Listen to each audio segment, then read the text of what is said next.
Research Council Values Voters Summit. We have got a big task on our hands in the next 2 months, don't we? And beyond. Who's suited up for it? Stand up. You suited up for it. Who else is suited up for it? Stand up. You suited up for it. Who else? You suited up for it. Who else? Who suited up for it? Who else?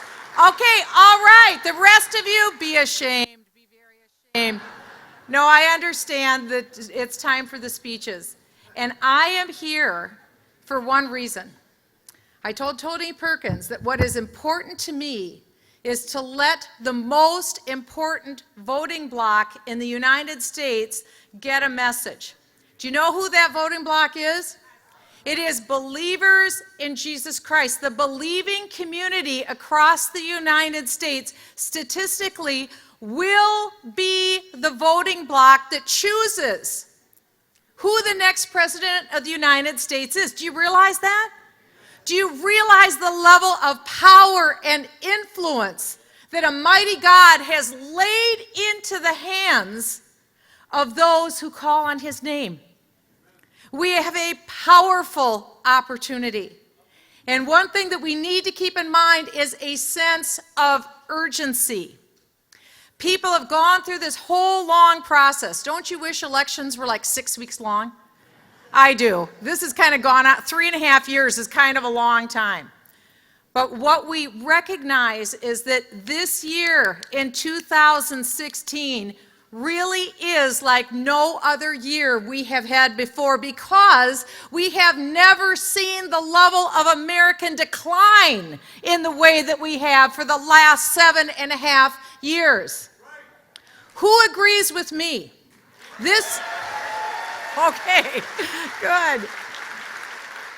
But who agrees with me that in all likelihood, the United States of America may not survive another 8-year dilemma of tailspin American decline? That's how serious it is. Because you see, I believe this.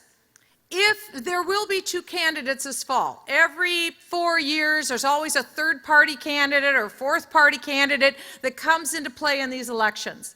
But if you look at American history, it always comes down to 2, count them, 1, 2 candidates. And it's going to be one of the 1, 2 candidates. This year is no different. It will either be Donald Trump or it will be Hillary Clinton, one of the 2. And just like the book of Deuteronomy teaches us, that I have set before you life and death, which will you choose? What is so odd is that throughout history, you can begin in Genesis. You don't even have to go beyond chapters 3 and 4 to see that mankind is given a choice, life and death. And what did mankind choose? Mankind chose the way that was rebellion against a holy God. And so the entire rest of Scripture is a scarlet thread of redemption, of a loving God, a creator God who says to his creation, I love you so much, I want you back. I will be willing to come in the form and likeness of you and give my life to pay for your sin so that you can come back to me. That's the story of Scripture. We always have the chance to come back to a holy God, into his fold. Life and death, what do we choose? America's made a lot of choices in recent years that aren't necessarily reflective of his word. Those choices have brought about sorrow and sadness, because that's what sin does. It creates sadness. And we've seen sadness in our midst and sadness in our land. And it's entirely preventable, because we've been given an owner's manual in the form of the Old Testament, the Tanakh, and the New Testament to, again, make the way where there is no way and bridge that unbridgeable river so that mankind can make their way back to a holy God, not by anything we do, but all by the grace of a loving God. In this election, we have at stake before us something that's highly unusual that we haven't had before. because I am a Republican, I don't know if any of you know that, but I am a Republican, and one thing that the opposition party understands very well is that elections are basically a math game. It's a math question, and it comes down to this. Which of the two candidates will have more votes at the end of the day? It's that even if you've gone through Common Core, you can probably even understand that. At the end of the day, one will prevail. Which will it be? And so if you noticed, on the Republican side, the candidate Donald Trump has been talking about some pretty hard-hitting issues like immigration. Are we actually going to still be a country and maintain our sovereignty and keep our people safe and free from people who do us harm coming across our border? He's been giving speeches about that, about American foreign policy. I'm a former federal tax litigation attorney. I'm just here to certify this is probably the most Reagan-esque tax plan that Donald Trump has come up with in recent times, and we need to build up our economy, and Donald Trump has a plan to do that. On every single level, if you look at the agenda that Donald Trump has put forward, it's been one that I, as a constitutional conservative, as a believer in Jesus Christ, can not only easily embrace, but readily embrace. In fact, people have said, oh, when you look at Donald Trump and you look at Hillary Clinton, there is, and I look at these parties, there isn't a dime's worth of difference between these candidates. I'm here to tell you there isn't a dime's worth of similarity between Donald Trump and Hillary Clinton. And I served with Hillary Clinton. I was on the Intelligence Committee when the Benghazi tragedy came down, and I saw how Mrs. Clinton completely flunked her test as commander-in-chief. Just Benghazi alone is sufficient reason to reject her as the next president of the United States. Why? Because we had literally hundreds of requests for increased security. She slammed the door. When the Brits, the Canadians, the Red Cross were abandoning Benghazi, she kept our people there. And not only did she not fulfill the security requests, she pulled back security supports that we had in place. During the Benghazi attack, for the 13 hours when she should have been in the Situation Room for 13 hours, when we had a drone overhead watching the real-time battle unfold, she should have done what every other Secretary of State in American history did, and that's call in a military response to save people who are being massacred on the ground. She did not do that. She did not make that request. Flunk. Failure. You cannot be commander-in-chief and leave Americans on an active battlefield. And we know immediately she knew this was a terrorist attack, but yet she told the people that she really trusts, like her daughter, that this was a terrorist attack. But for the families of the dead, she told them a lie. That she persisted, that it was some fake, phony internet video, because of course, under no circumstances can we ever insult Islam. That's Hillary Clinton. So you see, there is a compare and contrast like you can't believe. And if Hillary Clinton comes in as the President of the United States, her first act will be to ensure her re-election. And the way she will do that will be to grant unconstitutional, illegal amnesty for millions of people who are in the United States illegally, so that she can turn them into voters for her 4 years later. It isn't that we're anti-immigrant. I'm not. I married the son of an immigrant. Probably most of you in here have very strong immigrant connections. We're not against. We need immigrants. But you must follow the rule of law. That's fundamental.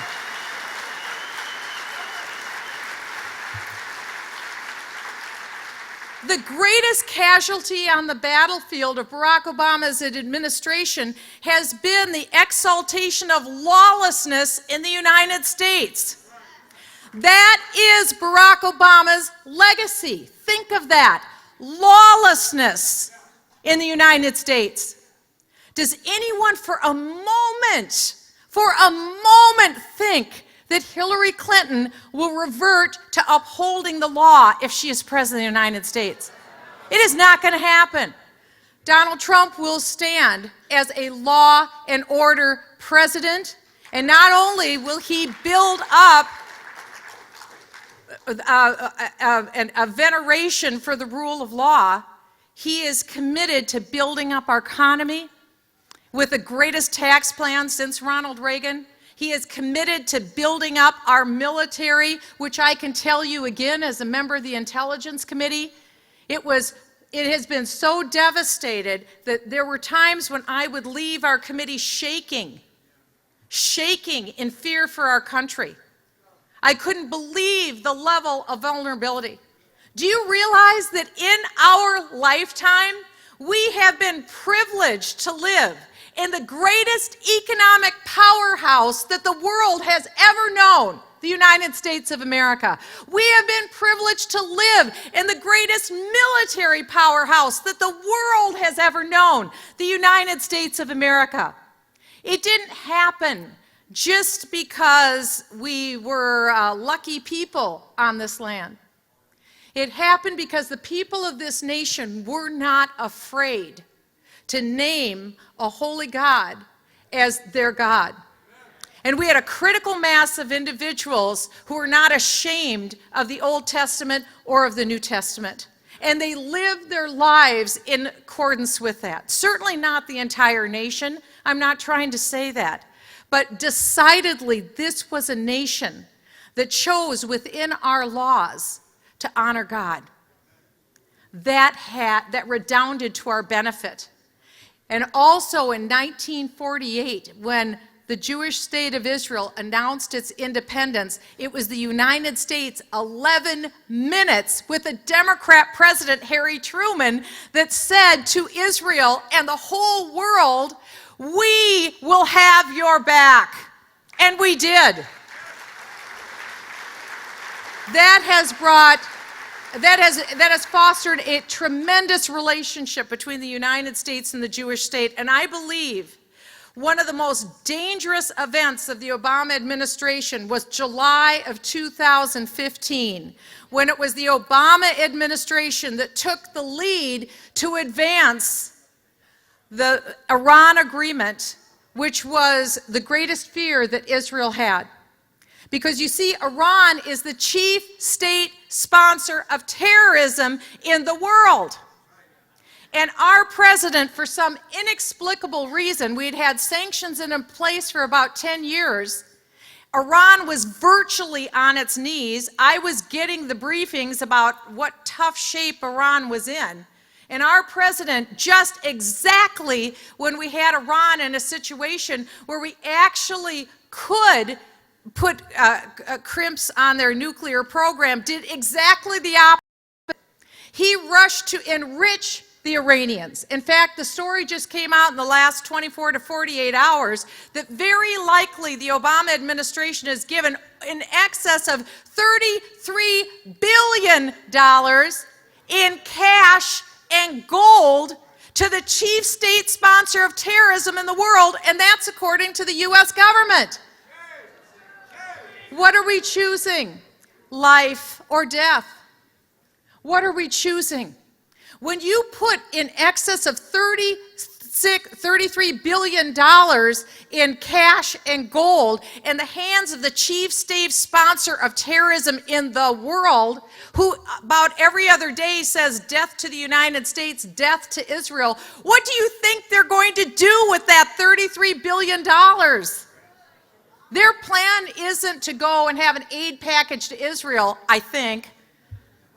Their plan is to continue not only to foster terrorism, but to buy on the black market the critical materials that they will need to get their nuclear program finalized, done. That's what they're doing.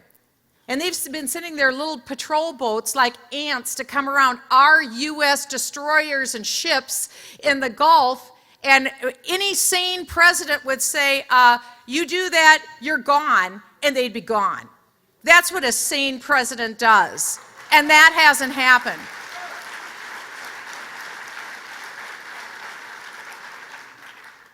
As I started with my remarks, you see the decision is on our hands because we are the largest voting bloc in the United States.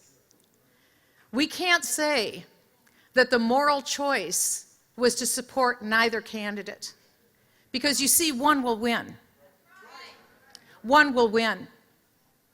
The book of Daniel says, the Most High God lifts up who he will and takes down who he will. Blessed be the name of the Lord. One thing we need to understand in all of this is that we do have this choice. And we have a choice again where I don't even think it's close. I'm not on the payroll of the Trump campaign. I'm here of my own volition because I am a mother to 5, a foster mother to 23, now a grandmother, greatest thing ever. But this is the other thing I get. We have been privileged to have a gift. Do we as believers recognize how privileged in the United States we are? You know, all these Hollywood people who say, if Donald Trump wins, I'm out of here.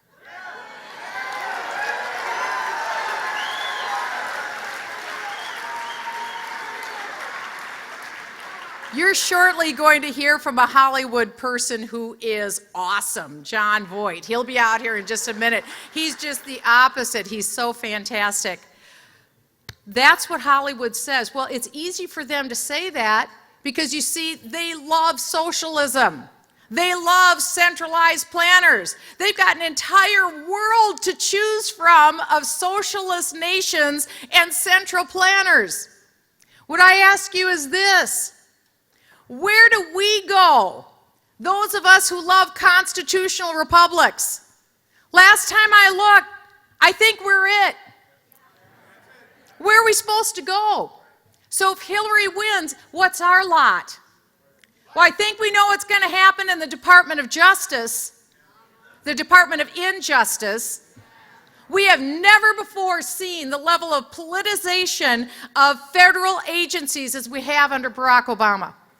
We saw an FBI director who actually stood up in front of the cameras and laid out a complete case as to why Hillary Clinton should be in jail wearing orange.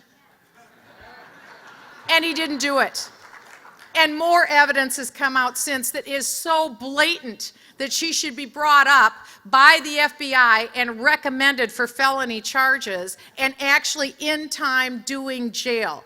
We can't get justice now out of our FBI. We can't get justice out of the Department of Justice. I say to you churches, I say to you nonprofits, I say to you small business owners, what we have seen is a vindictiveness out of this White House like nothing we've ever seen before. Our Constitution guarantees equality before the law, that the rule of law prevails. That's not what's happened under this administration. We will see a heightened level, I believe, of vindication coming out of a Hillary Clinton White House, where I believe there will be prosecutions for churches, for nonprofits, for anyone that opposes the Hillary Clinton agenda. Open your eyes. You see, because we have been given this magnificent gift of liberty here in the United States, we have taken it for granted, thinking this is always the way it will be, and that this 7.5 years with Barack Obama is merely an aberration that can quickly be rectified. I'm here to tell you these aren't quickly rectified situations. When you have a president who doubles the debt in his tenure, that's not quickly rectified. When you enrich the chief state sponsor of terrorism with $150 billion for more terrorism and nuclear war, that's not quickly rectified. We got work to do. And what we need to understand is that we didn't just do this on our own. We stand on the shoulders of a great cloud of witnesses, of previous generations who scrimped and saved and sacrificed. The Pilgrims, the American Revolutionary War veterans, from every war going forward, our veterans whom we thank. We are given this magnificent gift because of what they gave to us, because of the businesses that our forefathers built up. We have been the beacon and blessing for the world. And don't think for a moment that that will be our lot going forward, because you see, history teaches us that when great nations fall in antiquity, they fall fast and they fall hard, and quite often they are no more. Don't think we are any different. We need to wake up. We need to grasp this opportunity that's in front of us. It is a magnificent opportunity, both as an homage to those who have come before, and thanks and appreciation for what they did for us. Even more importantly is our need to maintain the social and moral contract that we have with generations yet unborn, so that this shining city will forever stay on the hill. You can do that. That's what the church can do. That's what the faith-believing community can do. We can be that element that does the work that has to be done in the next 60 days. So there is a future, there is a hope, and there is a choice. God bless you. Thank you for letting me share this time with you this afternoon. I love you all. Thank you.